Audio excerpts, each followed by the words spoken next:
नमस्ते भाई, कैसे हैं आप? अच्छे हैं, चलिए अच्छी बात है। देखिए, पिछली वीडियो में मैंने मैथ में आपको सिंपल इंटरेस्ट यानी साधारण ब्याज और प्रिंसिपल यानी मूलधन के आधार पर 2-3 क्वेश्चन लगवाए थे। आपने लगाए होंगे, अच्छे लगे होंगे, क्योंकि वो क्वेश्चन इम्पोर्टेंट है एग्ज़ाम के लिए।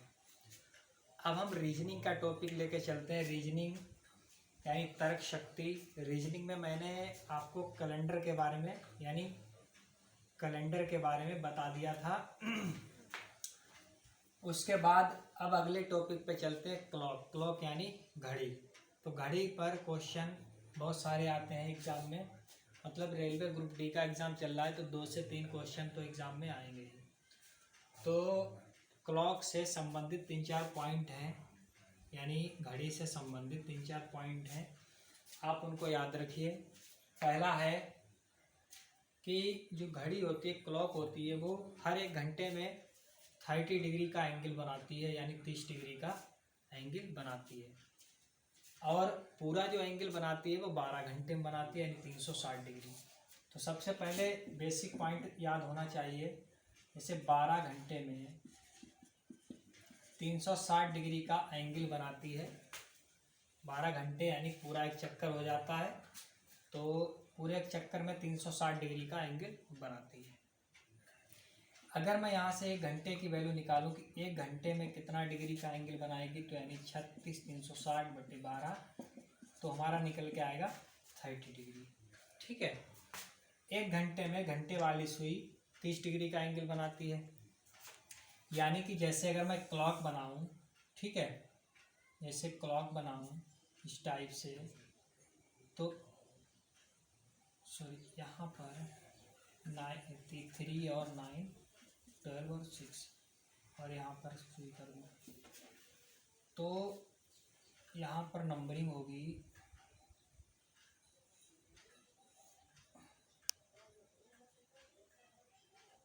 1 2। ठीक है। तो जो इनके बीच जो एंगल बनता है हर घंटे में, वो 30 डिग्री का एंगल बनता है हर घंटे में। तो अगर मैं यहाँ से निकालूं कि 1 घंटे में तो 30 डिग्री बन रहा है, अब 1 घंटे में 60 मिनट होते हैं,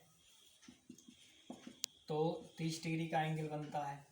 लेकिन अगर 1 मिनट की बात करें, 1 मिनट में कितने डिग्री का एंगल बनेगा, यानी 30/60, यानी कि आधा डिग्री का एंगल बनेगा। यानी कि घड़ी जो है, घंटे वाली सुई 30 डिग्री का एंगल बनाती है हर घंटे में, और मिनट वाली आधा डिग्री का कोण बनाती है। ठीक है। ये भी क्वेश्चन में आता है कि बताइए कि 24 घंटे में कितने डिग्री का एंगल बनाती है घड़ी की सुइयाँ, और 1 घंटे में कितने डिग्री का बनाती है। ये तो बात थी एंगल निकालने की। अब जैसे क्वेश्चन आता है कि बताइए कि 1 दिन में घड़ी की सुइयाँ कितनी बार समकोण बनाती हैं। तो उसके लिए पॉइंट लिख लीजिए कि 1 दिन में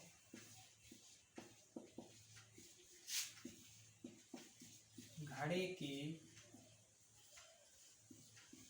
सुइयाँ एक दिन का मतलब क्या होता है, 1 दिन का मतलब 12 घंटे नहीं होता है, 24 घंटे होता है। तो 1 दिन में घड़ी की सुइयाँ एंगल जो बनाती है वो बनाती है 44 बार।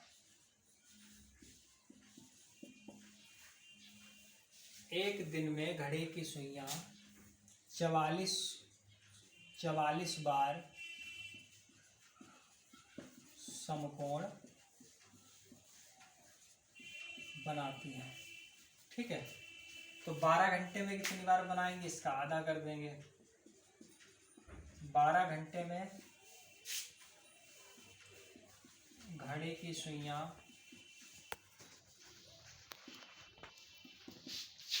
22 बार समकोण बनाती है।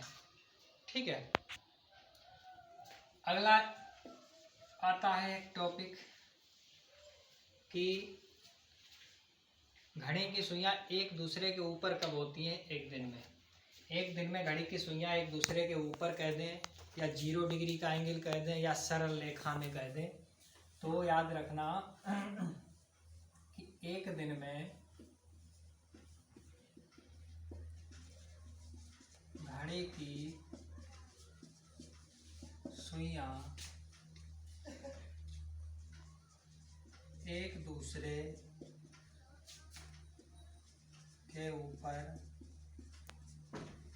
के ऊपर कह दे, या 0 डिग्री का एंगल कह दे, एक दिन यानी भाई 24 घंटे,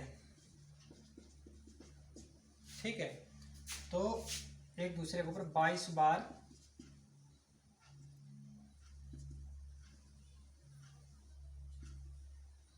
एक दिन में घड़ी की सुइयां एक दूसरे के ऊपर 22 बार मिलती हैं, या एक दूसरे या 0 डिग्री का एंगल जो है 22 बार बनाती हैं, ठीक है। अगर यहाँ पर 12 घंटे हो जाए तो इसका आधा हो जाएगा। 12 घंटे में घड़ी की सुइयां जो हैं वो 11 बार मिलती हैं, ठीक है। ये इम्पोर्टेंट पॉइंट है, एग्ज़ाम के लिए पूछ लेता है एग्ज़ाम में कि बताइए कि एक दिन में समकोण कितनी बार बनाते हैं, या 12 घंटे में कितनी बार बनाती हैं, या एक दूसरे के ऊपर 24 घंटे में कितनी बार होती है, ठीक है। क्वेश्चन एंगल निकालने के ऊपर आता है कि एंगल बताइए। क्वेश्चन ऐसे आता है एग्जाम में कि 7:30 पर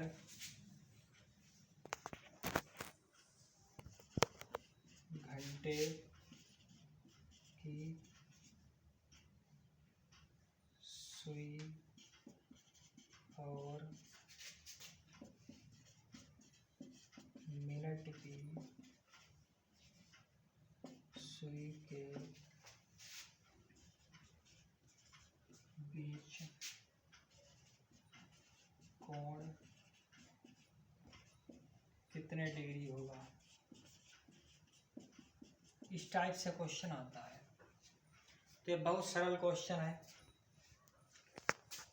इसके 2 तरीके होते हैं, हम आपको दोनों तरीके बताते हैं।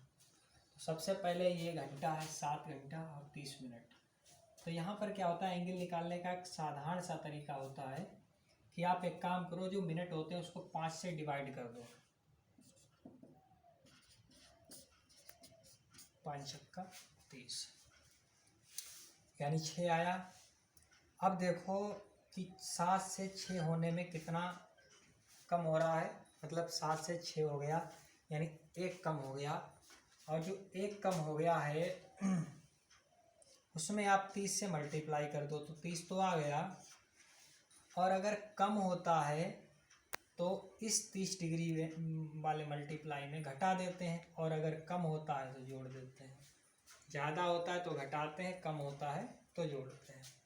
तो यहाँ पर क्या हो रहा है, कम हो रहा है और इसका आधा इसमें जोड़ देते हैं। तो 30 था यहाँ पर, इसका आधा इसमें जोड़ दिया तो 15 यानी 45 डिग्री का एंगल बनाएंगी ये 7:30 पर। घंटे की सुई और मिनट की सुई जो है वो 45 डिग्री का एंगल बनाएंगी। उसके बाद दूसरा इसका तरीका क्या होता है, दूसरा तरीका ये होता है कि आप एक काम करिए, यहाँ पर क्या होता है 7 यानी घंटे में आप 30 से मल्टीप्लाई करिए,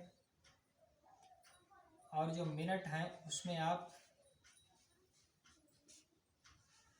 11/2 से मल्टीप्लाई करिए। तो यहाँ तो 210 बनेगा, और यहाँ आप इसको काट लीजिए 15 बार, 15 एकम 15, 15 एकम 15 और 1 16। इन दोनों के बीच गैप कितने का है, तो वो आंसर आएगा। तो यहाँ पर जो गैप है बच्चे वो 45 डिग्री का ही है। तो चाहे आप ये तरीका लगाओ एग्ज़ाम में, चाहे आप ये तरीका लगाओ, आंसर दोनों से सेम आएगा। आपको एक हम क्वेश्चन देते हैं होमवर्क के लिए। अगर यहाँ पर 45 होता, 7:45, तब आप हमें निकाल के बताना कि सुई और मिनट, घंटे की सुई और मिनट की सुई के बीच एंगल कितने डिग्री का होगा। अगर यहाँ पर 45 हो, पहले 30 था तो मैंने 30 के हिसाब से लगाया, आपको बताया। अब आप हमें बताइए कि 7:45 पर घंटे और घड़ी की सुई के बीच एंगल कितने डिग्री का होगा। ठीक है। उसके बाद ये जो है स्टार वाली पॉइंट, ये आप नोट करिए, एग्ज़ाम में इसी टाइप से पूछ लेता है कि एक दिन में घड़ी की सुइयाँ कितनी बार समकोण बनाती हैं, या एक दिन में घड़ी की सुइयाँ एक दूसरे के ऊपर कब होती हैं, 0 डिग्री का एंगल कब बनाती हैं, सरल रेखा यानी स्ट्रेट लाइन में कब होती हैं। ठीक है। तो इससे पहले मैंने आपको टॉपिक पढ़ाया था कैलेंडर वाला। ठीक है। कैलेंडर कोई भी दिन आप आराम से निकाल सकते हैं, जैसे 15 अगस्त 1947 को कौन सा दिन था। आपको पता है कि शुक्रवार था, आप निकाल लोगे। नहीं पता है तो पिछली वीडियो को देखिए, आपको पता लग जाएगा। उसके बाद 15 अगस्त 1947 हो गया, 26 जनवरी 1950 हो गया। यानी कोई भी दिन आप आराम से निकाल सकते हैं। आपको एक कोड याद करना पड़ेगा, उस कोड को याद करने के लिए हमारी वीडियो देखिए, उस पर जाइए। ठीक है। एक क्लॉक चैप्टर था, इससे भी क्वेश्चन आते हैं एग्जाम में। ऐसे रीजनिंग में कुछ चैप्टर हैं इम्पोर्टेंट जो हम डाल देंगे। आप मेहनत करिए, पढ़ते रहिए, और मेहनत बहुत ज़रूरी है। मैंने पिछली वीडियो में भी कहा था। और जो है एंजॉय करिए, मस्त रहिए, व्यस्त रहिए। जय हिंद।